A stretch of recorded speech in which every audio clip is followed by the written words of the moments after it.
शिखा की नई नई शादी हुई थी। उसका मायका और ससुराल दोनों कानपुर में ही थे, इसलिए उससे मिलने उसके भाई अक्सर आते जाते रहते थे। ये बात शिखा की सास मीना को बिल्कुल पसंद नहीं थी। मम्मी जी, आज राहुल भैया आ रहे हैं। कौन? तेरे चाचा का लड़का? जी मम्मी जी। अरे पर वो तो दिल्ली में रहता है ना। हाँ मम्मी जी, उन्हें कल सुबह दिल्ली के लिए निकलना है, तो वो आज मुझसे मिलते हुए कल सुबह यहीं से निकल जाएंगे। हमने तो धर्मशाला खोल रखी है ना। कुछ कहा क्या मम्मी जी?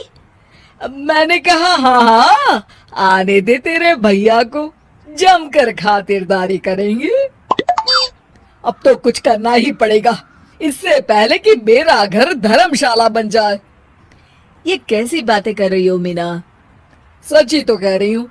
अभी इसकी शादी को साल भर भी नहीं हुआ और आए दिन इसके घर वाले आ धमकते हैं। अरे तो क्या हुआ, वो इसी शहर में रहते हैं तो हाल चाल लेने आ जाते हैं।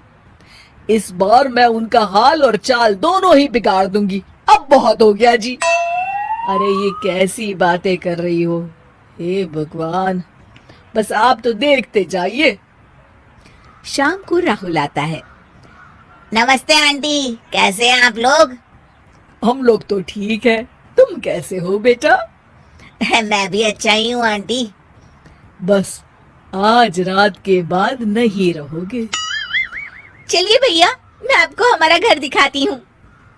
रात में खाने के टेबल पर शिखा, रोहित कहीं दिखाई नहीं दे रहा। जी भैया, वो ऑफिस के काम से बाहर गए हैं, कल शाम तक आएंगे। अच्छा अच्छा। बेटा, क्या तुम भूत प्रेत में मानते हो? नहीं नहीं आंटी जी, पर अचानक आपको ये ख्याल कहाँ से आ गया? पता नहीं क्यों, कभी कभी मुझे लगता है जैसे रात के समय बैठक में कोई घूमता रहता है। ये आप क्या कह रही हैं मम्मी जी? हाँ, तुम लोग घबरा ना जाओ, इसलिए मैंने आज तक इस बारे में कुछ नहीं कहा।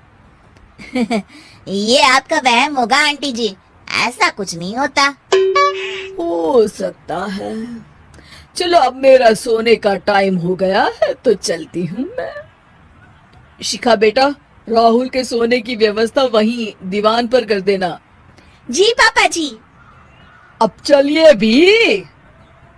अच्छा, तो बैठक में सोने वाले हैं साहबजादे। क्या बड़बड़ा रही हो? कुछ नहीं, आप सो जाइए। मीना और महेश के सोने के बाद शिखा और राहुल आपस में बात कर रहे होते हैं, तभी डोरबेल बजती है। अरे आप! सरप्राइज! काम जल्दी खत्म हो गया तो मैं आज ही चला आया। ये तो बहुत अच्छा किया। देखिए राहुल भैया भी आए हुए हैं, आप दोनों का मिलना भी हो जाएगा। कैसे हो रोहित? मैं तो ठीक हूँ भैया। शिखा, मैं भी आज यहीं सो जाता हूँ, राहुल भैया से बातचीत भी हो जाएगी। अच्छा अच्छा ठीक है। मीना आधी रात को उठती है, कंबल मुंह से पैर तक ओढ़ के डंडा लेके बैठक में आती है और देखती है दीवान पर चादर ओढ़े कोई लेटा हुआ है। देखो तो कैसे मजे से सो रहा है बहन के ससुराल में। मीना ताबड़तोड़ 4-5 डंडे मार देती है।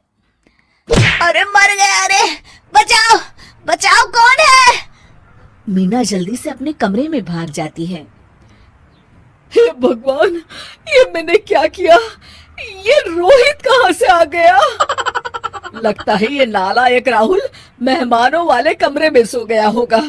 आज तो इसकी खैर नहीं। उधर बैठक में, अरे क्या हुआ रोहित? मैं बाथरूम में था, तुम्हारे चिल्लाने की आवाज सुनी। पता है भैया, मैं सो रहा था, अचानक से कोई आकर मुझे डंडे मारने लगा। ये क्या कह रहे हो? लगता है तुम भी आंटी की तरह भूत प्रेत में मानते हो। नहीं नहीं भैया, सच में कोई आया था। मैं तो जा रहा हूँ मेहमानों वाले कमरे में सोने के लिए। इस समय अपने रूम में जाऊंगा तो शिखा की नींद खराब हो जाएगी। ठीक है भाई, जाओ तुम जहाँ तुम्हारा भूत डंडा लेके ना आ सके। थोड़ी देर बाद मीना कंबल ओढ़ के डंडा लेकर मेहमानों वाले कमरे में पहुंच जाती है। वो बिस्तर पर सोए रोहित को फिर डंडों से मारने लगती है। अरे मर गया, अरे मर गया।